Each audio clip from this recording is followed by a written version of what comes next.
conocimiento, de hacer consciente algo que no era consciente, algo que vivía en el subconsciente, entiendo que es transformador. Y este proceso transformador es de lo que hoy quiero hablar con ustedes, ¿sí? Con todos esos niveles, ¿sí? De todos los que recibieron esto, y entiendo que fundamentalmente voy a hablar de algo que está vinculado a lo que me pasó, ¿sí? También. Todos ya sabemos que hay paradigmas, ¿sí? Hay ideas en las que estamos inmersos. Estas ideas en las que estamos inmersos cambian, y cuando cambian los paradigmas nos cambia el mundo en el que estamos. Nosotros hasta hace poco vivíamos en un paradigma, o por lo menos yo nací y crecí en un paradigma, el cual cambió desde el punto de vista de las ideas fundamentales en las que fui creciendo. O sea, yo viví en un paradigma científico materialista, y ese paradigma científico materialista tuvo una serie de descubrimientos sobre nuestra esencia y sobre nuestra naturaleza, el cual, al tener ese descubrimiento, algo cambió. O sea, que cambie un paradigma es como que nosotros, digamos, vivimos en un mundo que es una especie de semiesfera sostenido por 4 tortugas, que si uno llega al borde se cae y lo comen unas bestias. Y otra cosa es que hayamos descubierto que el mundo es redondo y que uno puede comprarse un barco y pegar la vuelta al mundo, y esto nos transforma tener ideas que nos amplían, que nos liberan, que nos dejan pensarnos de otra manera, ¿sí? El paradigma en el cual estábamos metidos tenía una matemática, que es la que usó Newton, junto con una física newtoniana, que es la que descubrió que la Tierra daba vueltas alrededor del Sol, y donde él hizo todas esas cuentas usando las variables vinculadas a la física newtoniana, que tienen que ver con aspectos vinculados a la materia, ¿sí? Y todo ese conocimiento, ¿sí? Que lo vamos como viendo en esta pirámide, ¿no? De esta matemática que le dio base a esta física newtoniana, que le dio base a una química orgánica e inorgánica, y que estas 3 estructuras, esa matemática, esa física y esa química, le dieron origen a una biología y a una psicología en la cual nosotros estuvimos inmersos, y fue una biología y una psicología que hizo una dicotomía entre los procesos mentales, emocionales y la vida física, ¿sí? Es como, yo fui a una facultad de medicina donde a mí me dijeron que estaban los problemas del cuerpo y los problemas de la mente, ¿sí? Y había una especie de personas un poco aisladas trabajando en el concepto psicosomático, y entiendo que había un surgimiento de una base de una psicoterapia un poco rústica, traída por Freud, la cual le pusieron la plantilla de la ciencia y la forzaron un poco para decir que eso era ciencia, basada en 4 casos sobre los que él escribió. O sea, entienden la estadística sobre la que se fundó esa situación, ¿sí?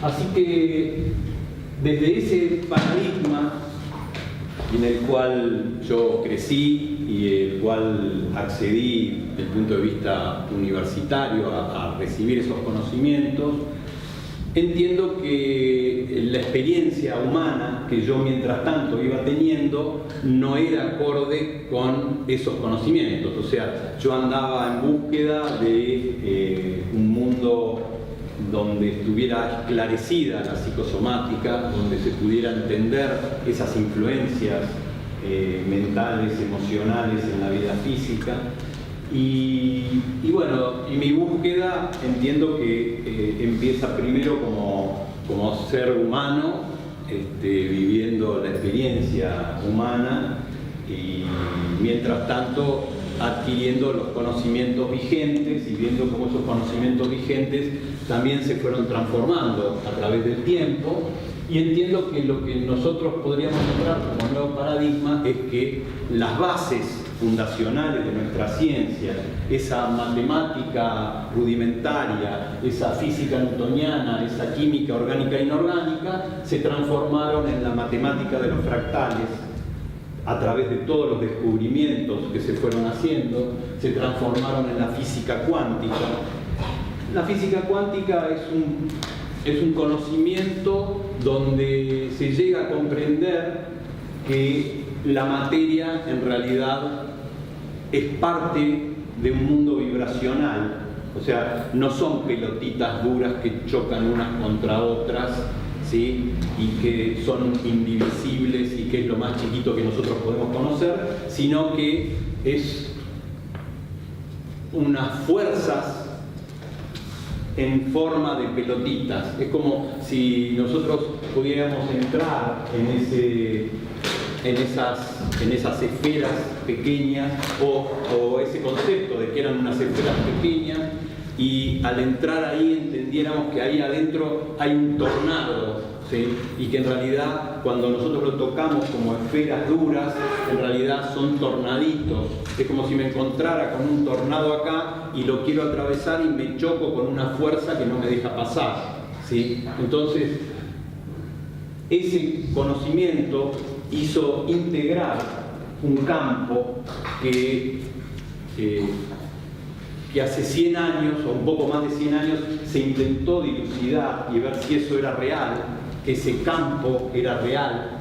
Quiere decir que estamos todos metidos adentro de un campo energético vibracional con diferentes densidades.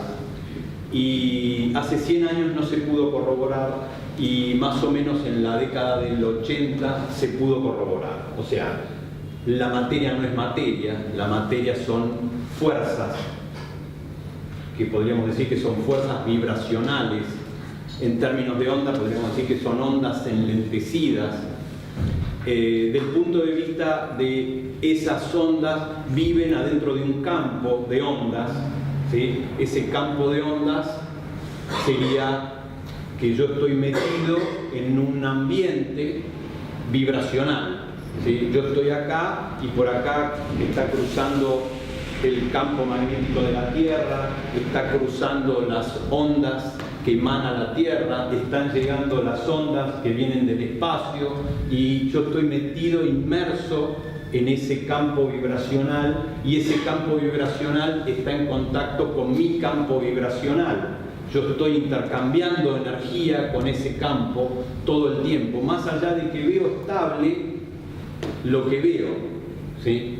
Entonces, entender que yo estoy metido en un campo energético que tiene diferentes densidades, pero mi sistema corpóreo mental me hace verlo de esta manera.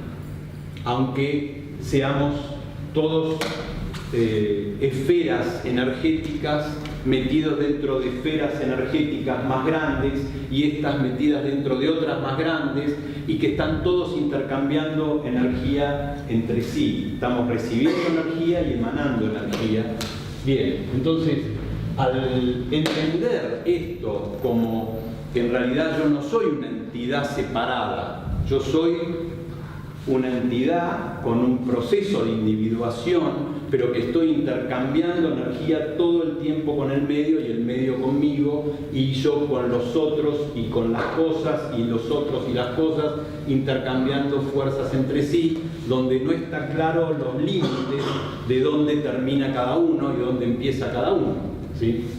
Ahora bien, saliendo de la física cuántica, llegando a la electroquímica, entiendo que también no es fácil explicar cómo fue este proceso, pero cuando nosotros hablábamos de la química orgánica y de la inorgánica, de alguna manera estábamos diciendo algo así como si yo agarro la química inorgánica, o sea, las piedras, las arenas, lo agarro y lo quemo, y después, ¿qué me queda?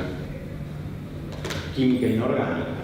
Ahora, yo agarro química orgánica, los seres, los animales, los humanos, las plantas, los quemo, ¿y qué me queda? Química inorgánica. Y entonces ahí había una ecuación donde al sacarle a lo orgánico eso que lo hacía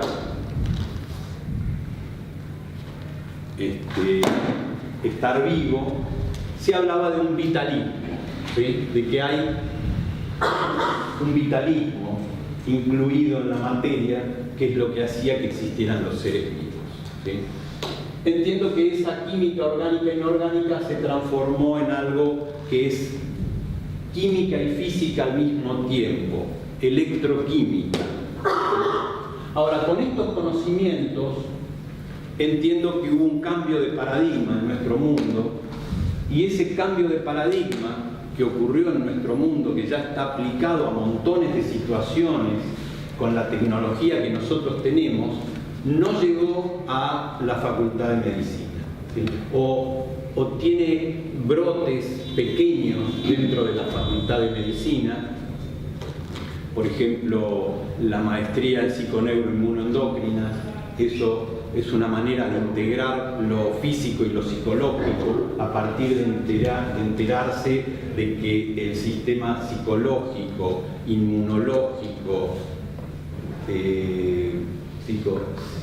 neurológico e inmunológico están imbrincados de tal manera que no son sistemas separados, son un sistema, ¿sí? Y entonces empieza ese proceso de haber dicotomizado, de haber dividido para entender a un proceso de empezar a mirar totalidades funcionantes, ¿sí? Bien, igualmente, hablando de las esencias, ¿sí? Porque la ciencia pudo hacer una diferencia entre la apariencia y la esencia, como esto que nosotros estábamos hablando.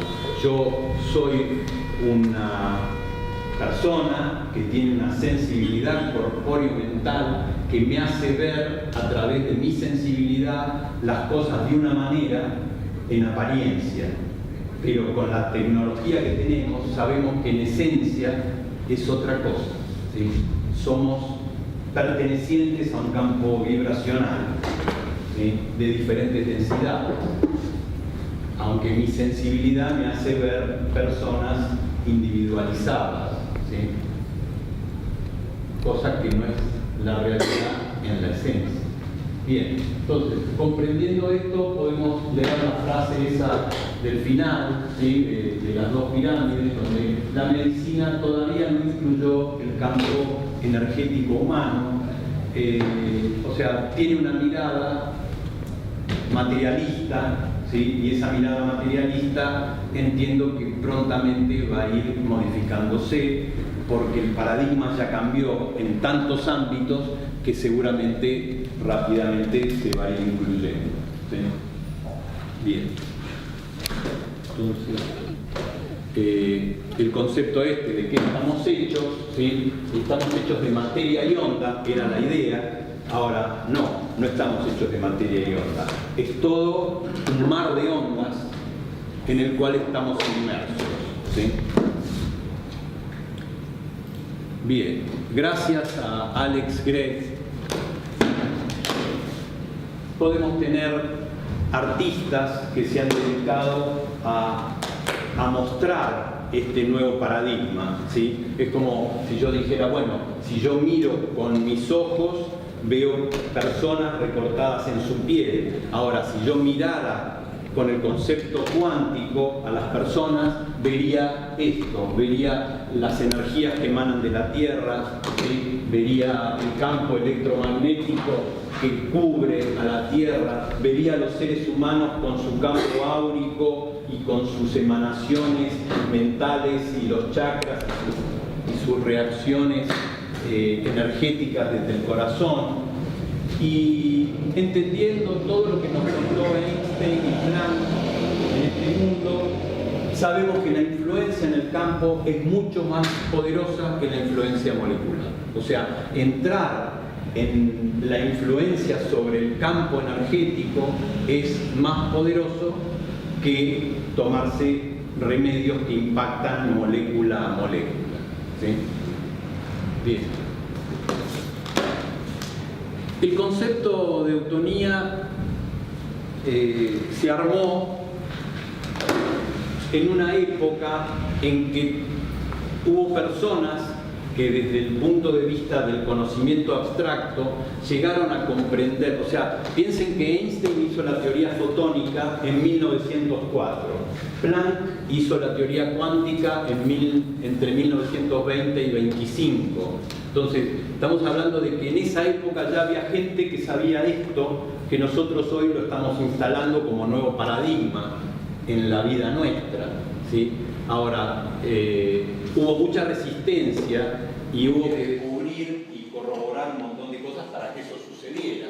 En esa época, estamos hablando de hace 100 años, nuestros científicos, médicos, también hicieron un montón de descubrimientos sobre nuestro funcionamiento. Nuestro funcionamiento tiene un gran porcentaje de algo que no pasa por nuestra conciencia. O sea, yo estoy acá hablando, moviéndome conscientemente, sosteniéndome para estar de pie, respirando, ¿sí? Orientando mis ojos y mis oídos. Ahora, esto, si lo tomáramos en porcentaje de todo lo que yo estoy haciendo, ¿sí? Que estoy haciendo que mi corazón ande, que estoy haciendo la digestión de lo que me comí hoy a la tarde, que estoy haciendo el filtrado de mi sangre, que estoy adaptando mi presión arterial, que estoy haciendo montones de filtrados de sensibilidades que están entrando en mí. Yo lo que podría nombrar de todo esto es que nuestra vida consciente es un 5% de lo que nosotros estamos haciendo, ¿sí? O sea, el 95% de todas nuestras conductas y acciones son subconscientes. Cuando estos médicos de aquella época entendieron este concepto, ellos pudieron hacer una mirada al sistema nervioso, a entenderlo al sistema nervioso, y desarrollaron esta palabra, eutonía, ¿sí? Es una palabra que desde el punto de vista médico habla de una adaptación constante. O sea, yo todo el tiempo estoy en una adaptación constante a lo que está sucediendo en el medio y adentro mío.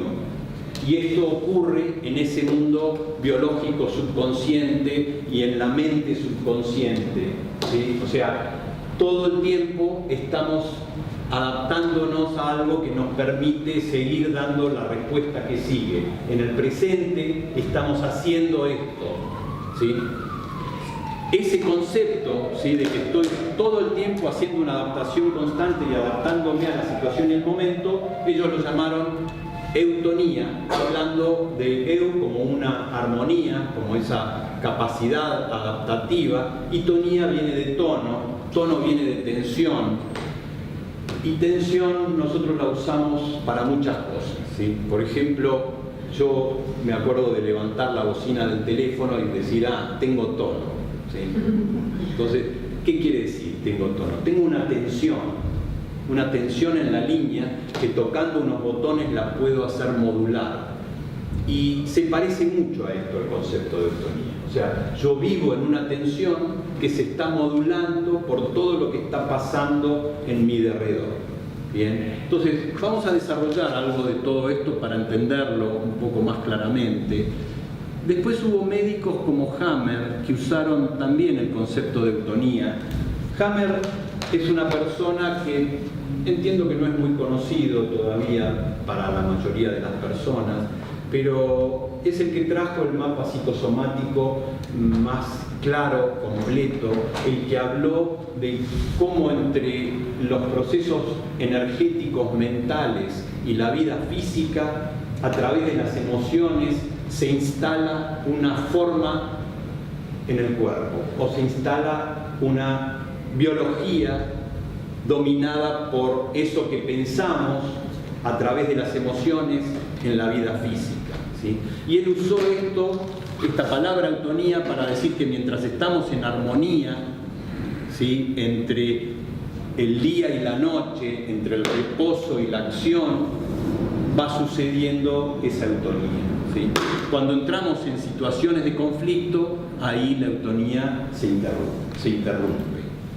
Ahora bien, si lo pensamos desde el sistema nervioso, ¿sí?, o sea, como una manera de ver ese coordinador central que nosotros tenemos, ¿sí? Ese coordinador central tiene vías de entrada, o sea, es el que está recibiendo toda la información y es el que está emanando salidas, referencias, acciones motoras, ¿sí? O sea, nosotros recibimos con nuestra sensibilidad información y nosotros emanamos desde nuestra motricidad acciones, ¿sí? La sensibilidad podríamos decir que está dividida entre lo que sentimos de afuera y lo que sentimos de adentro.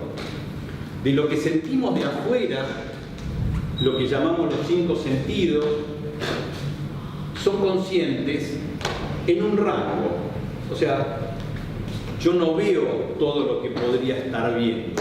Por ejemplo, yo no veo Canal 9, Canal 13 y Canal 11 pasando por acá, porque son unas vibraciones del campo electromagnético que mi ojo no las capta. Mi ojo capta unas radiaciones electromagnéticas que son la luz visible, que es un espectro de ondas. Pero hay otros espectros de ondas que no capto. Yo no escucho todos los sonidos que existen. Escucho los sonidos, no escucho ni los infra ni los ultrasonidos, ¿sí? Y de esa manera lo podríamos pensar con los olores, con los gustos, con lo que capta la piel, ¿sí? Captamos presiones y temperaturas dentro de un rango, ¿sí? Bien, cuando nosotros pasamos de la piel para adentro tenemos una sensibilidad que nos conecta con lo que sentimos en los huesos, articulaciones, músculos, ¿sí?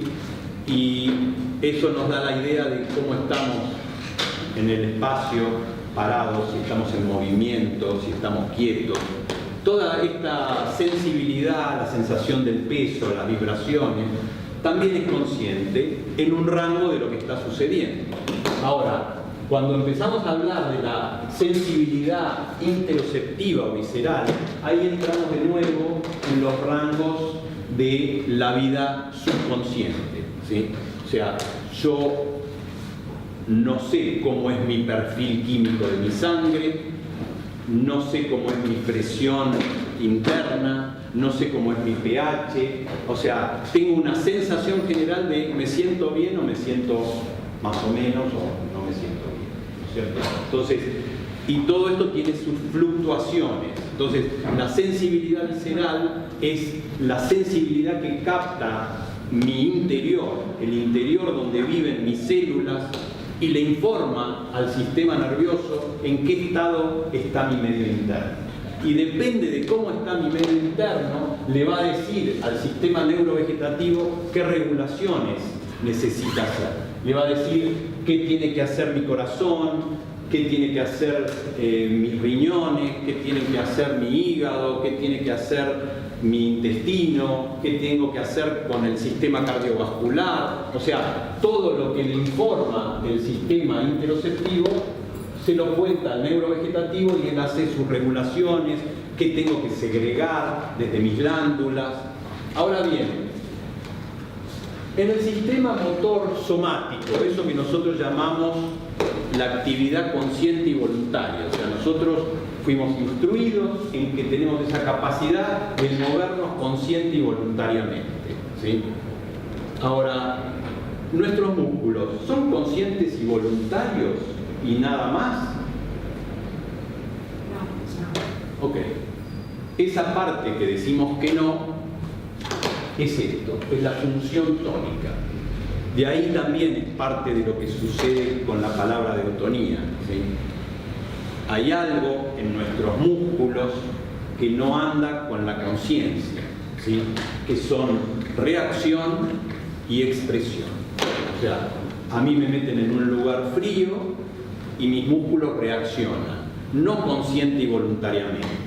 O a mí me meten en un lugar caliente y mis músculos reaccionan, no consciente y voluntariamente. Y a su vez podemos decir que el sustrato físico de nuestras emociones es el tono. Yo me pongo contento y se me van todas las líneas de la cara para arriba, y me pongo triste y se me van todas las líneas de la cara para abajo, ¿sí? Me pongo contento y se me abre el cuerpo por delante, y me pongo triste y se me cierra el cuerpo por delante. Y entonces estas actividades musculares que están dentro de la actividad consciente y voluntaria no son conscientes y están en la función tónica. La función tónica, así como la función consciente y voluntaria, es que en el músculo hay un escenario donde están ocurriendo dos funciones al mismo tiempo que se coactivan entre sí, ¿sí? Entonces, yo me encuentro con una persona y puedo empezar a distinguir diferentes niveles de comunicación y de lenguaje, ¿sí? Nosotros estamos acostumbrados a ir al teatro, ¿sí? Donde vamos a ver actores. Los actores son los deportistas de las emociones, y entonces, ¿qué significa que un actor sea bueno o no tan bueno? ¿Sí? Y esto tiene que ver con esa coherencia entre lo que dicen y lo que sienten emocionalmente. Entonces, yo por ejemplo me puedo encontrar con una persona y le pregunto, ¿qué tal? ¿Cómo estás? Y me dice, bien. O sea, bien, no sé si se ve, que se me caen las comisuras para abajo, y entonces yo digo, claro, me está diciendo bien, pero con su lenguaje gestual me está diciendo que no está bien, ¿sí? Y podríamos llevar esta situación a montones de interpretaciones de ese lenguaje corporal, ¿sí? Donde que haya una coherencia entre el discurso y la vida física hace que haya una coherencia, ¿sí? Cuando no está esa coherencia, depende de la sensibilidad que tengamos para detectar en qué nivel de coherencia está la otra persona, ¿sí? Bien, entendiendo esto, me gustaría que pasemos. Esto ya lo vimos, ¿sí? El 95% de los procesos del sistema nervioso central son subconscientes, ¿sí? Bien, y acá nosotros estamos viendo la parte que habíamos visto, no la parte de la sensibilidad, sino la parte de la motricidad. O sea, acá están los músculos esqueléticos, acá está la vida orgánica, y entonces nuestros sistemas motores o sistemas de acción, ¿sí? En los músculos esqueléticos están las dos funciones, la tónica y la actividad consciente y voluntaria. Y en la actividad de la vida vegetativa están el músculo cardíaco, el liso, las glándulas endócrinas y exócrinas. Bien, ahora, todo lo que quedó rodeado por rojo es lo que anda solo. Y lo que nosotros activamos consciente y voluntariamente está en los músculos esqueléticos, ¿sí? En todo lo demás hay funciones entre autonómicas o vegetativas, ¿sí? Y la función tónica. Bien. El tono, ya hablamos de él de alguna manera, no nos vamos a meter en las ideas neurológicas de cómo funciona, ¿sí? Entiendo que esto fue un descubrimiento de Granit y Koda, más o menos en 1948. Ellos dieron las bases fisiológicas de cómo es la función tónica, ¿sí? Que tiene que ver con el descubrimiento de la motoneurona gamma, y esa motoneurona gamma tiene conexiones centrales, ¿sí? O sea, la motoneurona gamma está en la médula, en el asta anterior de la médula, pero recibe influencias de centros superiores, y estos centros superiores, fundamentalmente la formación reticulada, ¿sí?, que está en el tronco cerebral. Ese tronco cerebral es el que nosotros usamos para conectar y desconectarnos del cuerpo entre estar en el sueño y estar en la vigilia, ¿sí? O sea, esa desconexión ocurre en la formación reticulada. Y a la formación reticulada, en esta filmina, le puse un color a esta vía ascendente. O sea, vías ascendentes son las vías que entran con información. Esas vías que entran con información es toda nuestra sensibilidad. Nuestra sensibilidad entra a la formación reticulada, y la formación reticulada es modulada por todo lo que yo siento, que es eso que dijimos que influencia en el tono. O sea, yo siento, entra la formación reticulada, cambia el tono de la formación reticulada, y la formación reticulada habla con la motoneurona gamma y nos hace estas reacciones en la función tónica. Si hace frío, yo siento el frío y me pone los músculos duros, ¿sí? Si me emociono, entro en el patrón emocional a través de esa función tónica. Bien. Entonces, de acá surgió el concepto de qué será un tono normal y qué será un tono alterado, ¿sí? Entonces, el tono normal es que me puedo adaptar, es esa definición de eutonía, es una adaptación constante. O sea, me ponen en el frío, reacciono poniéndome duro, me ponen en el calor, reacciono poniéndome blando. Escucho algo que me parece que explotó alguna cosa y me agarra miedo, y entonces entro en el patrón del miedo. Ahora me acerco y veo que era un nene jugando con un petardo y digo, me quedo tranquilo, y vuelvo a una situación de tranquilidad en mi cuerpo. Entonces, todo el tiempo me estoy adaptando. Esa adaptación, podríamos decir que es este concepto de que fluctúo a tonos altos, a tonos bajos y a tonos medios, y mi adaptación está libre, ¿sí? Si mi adaptación está libre, estoy eutónico. Ahora, cuando fluctúo solo por tonos altos, o solo por tonos medios, o solo por tonos bajos, mi adaptación no está libre. Bien, y entonces, pongamos un ejemplo. Una persona dice, tengo una contractura, ¿sí?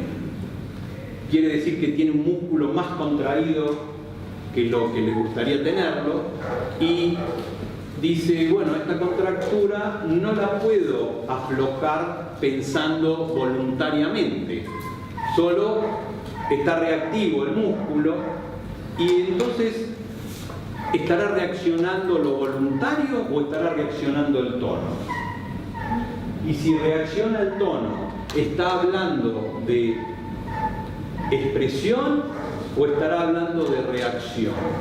¿Sí? Entonces, si está reaccionando es porque está sucediendo algo, y si no, se está expresando, y entonces se está expresando poniéndose duro, ¿sí? Se está expresando contrayéndose, y esto pertenece a algún patrón emocional, ¿sí? Por ejemplo, viene una persona y me dice, doctor, me duele el cuello, y yo digo, ¿qué le pasará que no le bajan los hombros? ¿Sí? O viene una persona y dice, me duelen las lumbares, ¿sí? Entonces empezamos a poder ligar actitudes posturales.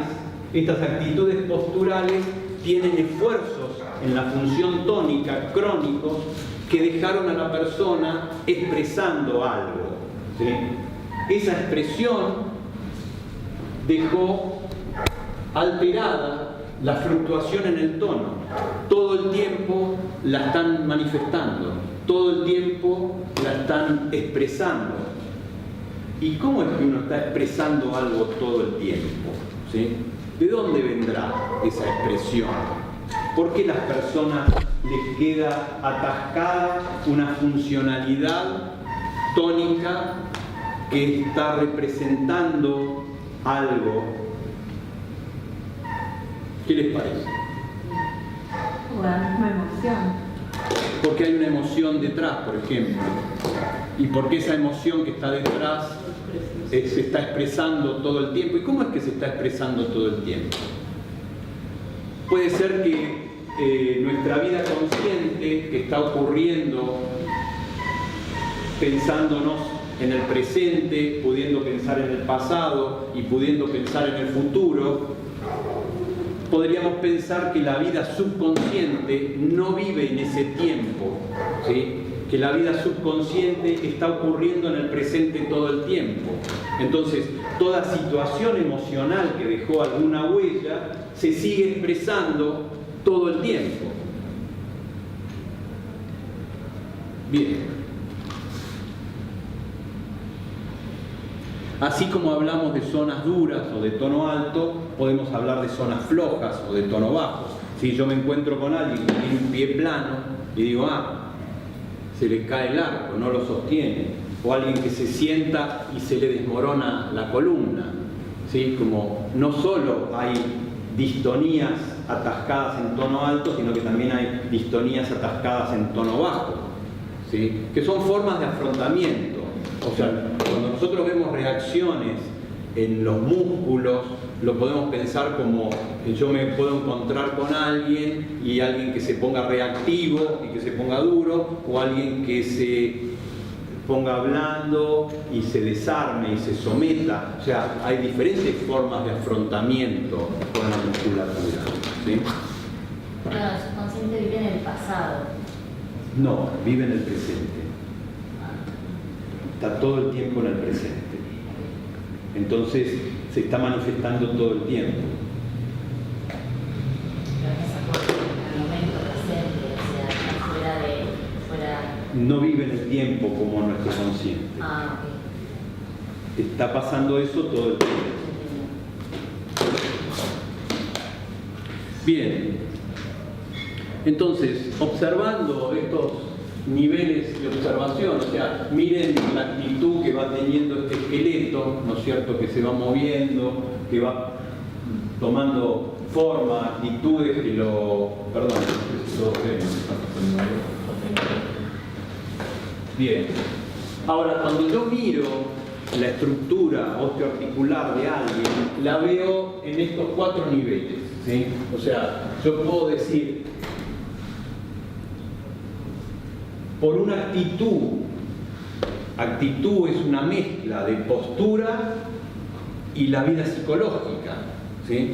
O sea, es una actitud, es como cuando uno ve un actor, cuando uno ve a alguien y dice, este anda siempre así, este anda siempre así. Entonces, esas actitudes perpetuándose en el tiempo van dando daños en la estructura, y esos daños que ocurren en la estructura los vemos en las partes más blandas de la estructura, y vamos viendo cómo se deterioran los discos, cómo se van comiendo el cartílago de las rodillas o de las caderas, y todo esto va a lo que llamamos el proceso degenerativo osteoarticular, lo que en nuestra medicina se llama artrosis, ¿sí? Entonces, las personas tienen actitudes, una mezcla de intención psicológica con la intención de estar erguidos o sentados o acostados, y mantienen esas intenciones.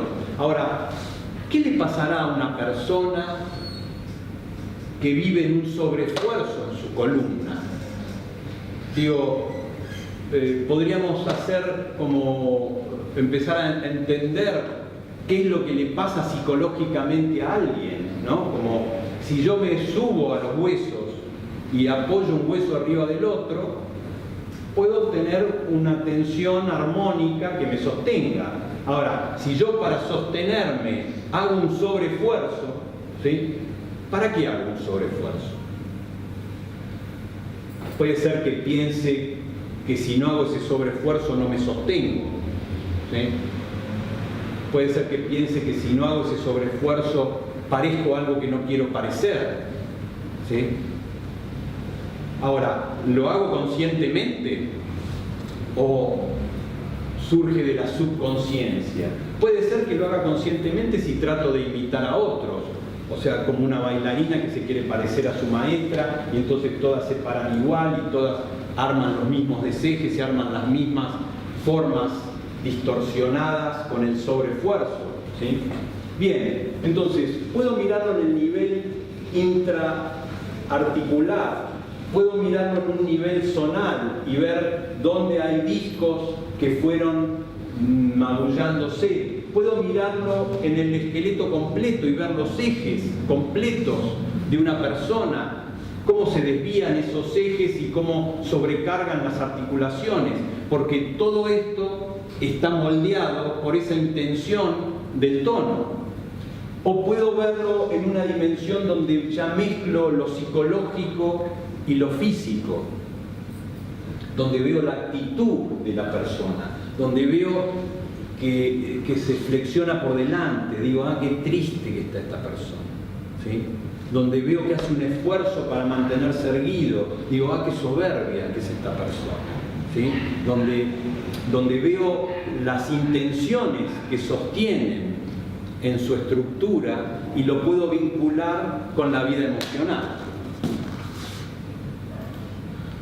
Ahora bien, los procesos degenerativos osteoarticulares son procesos largos, son procesos que, por ejemplo, una persona puede decir, y yo anduve 40 años o anduve 50 años y nunca me dolió nada, y después empieza un calvario, ¿sí? O más, 60 o 70, porque son procesos lentos, ¿sí? Son procesos que van rompiendo despacito y de a poquito a la estructura.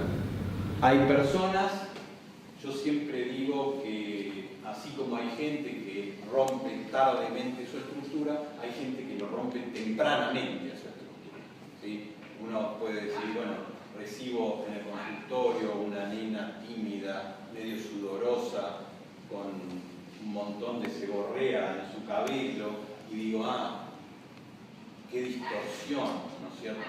Y me dice que le duele la columna desde que tiene 14, 15 años, y le hacemos la resonancia y tiene una hernia de disco, ¿entienden? O sea, hay gente que vive apretando mucho desde chiquitito y rompen las cosas muy tempranamente. Después hay gente que tiene distorsiones y hace mucho esfuerzo, y esos esfuerzos lo distorsionan muy tempranamente. Después hay gente que tiene distorsiones y hace mucho esfuerzo, y esos esfuerzos lo distorsionan más, porque hacen el esfuerzo con la distonía instalada. Ahora bien, ¿en qué momento empieza el proceso de dolor? ¿Sí? Estamos hablando de que pasa el tiempo y en algún momento aparece la crisis dolorosa. La crisis dolorosa está vinculada a un programa de reparación. Cuando uno rompe la estructura, es como si yo me hiciera un tajo acá en la piel, va a venir el sistema inmune y lo va a querer arreglar y reparar. Ahora, cuando yo vivo la situación de reparación, en ese momento todo duele, se inflama. La actividad inflamatoria es la actividad de nuestro sistema inmune activo para generar una reparación. Ahora, después de esta vida que no molestó hasta los 40 o 50, lo que sea, la gente tiene crisis dolorosas, las pasa un tiempo que están bien y vuelven a tener otra crisis. ¿Por qué? Porque la gente no cambia su actitud, sigue sosteniendo actitudes que siguen rompiendo el mismo lugar y entonces vuelven a entrar en el proceso crítico, ¿sí? Bien, y esto puede llegar a un punto donde no haya una resolución, porque el proceso inflamatorio es autolimitado, pero si siempre sigo rompiendo lo mismo, en algún momento el sistema dice, bueno, entonces todo el tiempo estamos en reparación. Y en ese momento deja de haber espacios intercríticos, ¿sí? Ahora, ¿cómo lo entiende nuestra medicina a este proceso? Entiendo que dicen, cada vez que entres en una crisis te tomás un antiinflamatorio, te tomás un antireparador para que no te moleste mucho y después vamos a ver hasta dónde aguanta. Si entras en una nueva crisis, vamos a ver hasta dónde aguanta.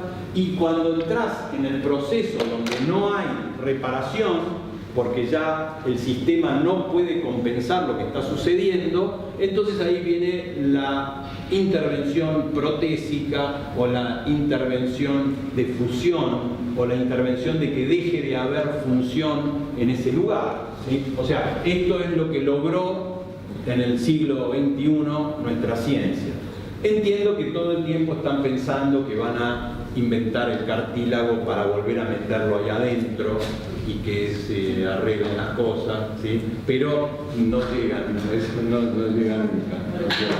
Bien, entonces me parece interesante meter este concepto del proceso restaurador a través de la crisis inflamatoria y que uno tiene la posibilidad también de, hablando de estos procesos de autoconocimiento, si yo empiezo a escuchar mi cuerpo y empiezo a escuchar qué es lo que me está sucediendo, tengo la posibilidad de ir a ayudarlo, repararlo, escuchar. Si yo escucho al dolor como un problema o si yo escucho al dolor como un signo señal que me está diciendo que tengo la posibilidad de arreglar algo que se viene desarreglando. Ahora, si esto nos agarra a los 20, o si nos agarra a los 30, o si nos agarra a los 40, o a los 50, o a los 60, entiendo que tiene sus diferencias, ¿sí? Porque si uno vivió sin dolor 60 o 70 años, es muy difícil cambiar. Ahora, si esto agarra tempranamente, uno tiene mucha más plasticidad y uno tiene también ganas de vivir y tiene ganas de arreglar. Y entiendo que a través de un proceso de autoconocimiento uno puede entrar en esta revisión propuesta, por ejemplo, desde la eutonía, con la revisión de la función tónica, la revisión de cómo estamos usando nuestro cuerpo, la revisión de todo lo que nosotros estamos expresando, la revisión de todo lo que significa eso que estamos expresando, que nos habla de una expresión subconsciente, ¿sí?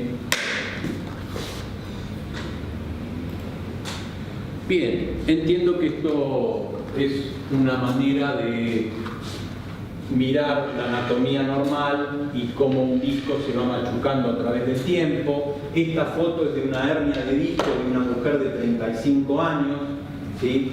Que entró en su crisis, que rompió y desplazó un pedazo de disco y que después de 4 meses de hacer un proceso de autoconocimiento y de revisar lo que ella estaba haciendo, logró estabilizar el disco, una cicatriz retráctil que lo dejó con lugar al sistema nervioso y la posibilidad de que la vida siga de otra manera, ¿sí? No a todo el mundo le va de la misma forma, no todos cicatrizan de la misma forma, no todos pueden encontrar esa resolución subconsciente rápidamente, pero entiendo que es una evidencia, ¿sí?, de algo que sucedió.